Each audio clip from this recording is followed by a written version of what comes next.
When the earthquake struck, Pierce Jones instinctively shielded me with his body, taking the full brunt of the impact and suffering multiple fractures. In the hospital room, the girl in the next bed looked at me with envy and said, "Your husband didn't even care about his own life to save you. He really loves you." I forced a smile, yeah. But just last night after I had fallen asleep, he slipped into the bathroom, his voice soft and soothing as he spoke to someone else, his little mistress. "I'm fine, don't cry, be good.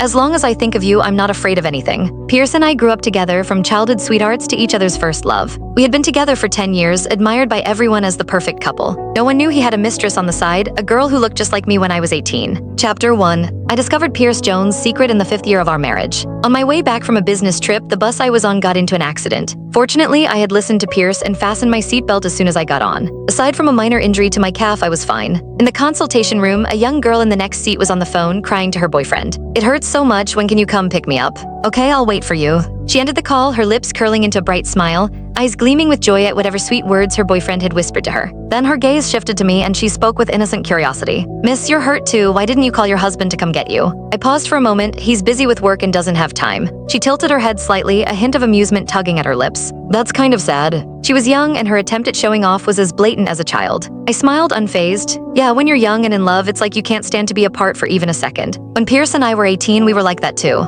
At the graduation banquet after our final exams, he got drunk. Holding my hand, he proudly announced to everyone, "As soon as I graduate from college, I'm going to marry Eva Burns. Nothing in this world can tear us apart." As I left the consultation room, memories of the past lingered in my mind. My injured leg made me walk slowly. At the hospital entrance, I hailed a cab and had just gotten in. A few meters away, a familiar black Bentley suddenly came to a stop. The door opened and Pierce stepped out, his expression carrying a hint of urgency. I froze.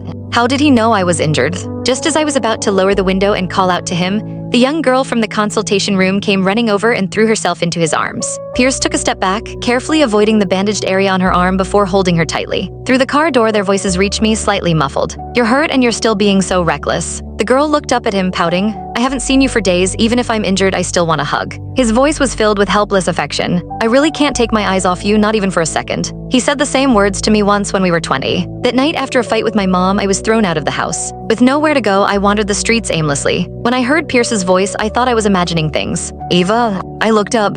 He was standing under the moonlight, worn out from travel, his eyes bloodshot. His gaze fell on the red mark on my cheek, filled with distress. "From now on, whenever you're back home, I won't take my eyes off you, not even for a second."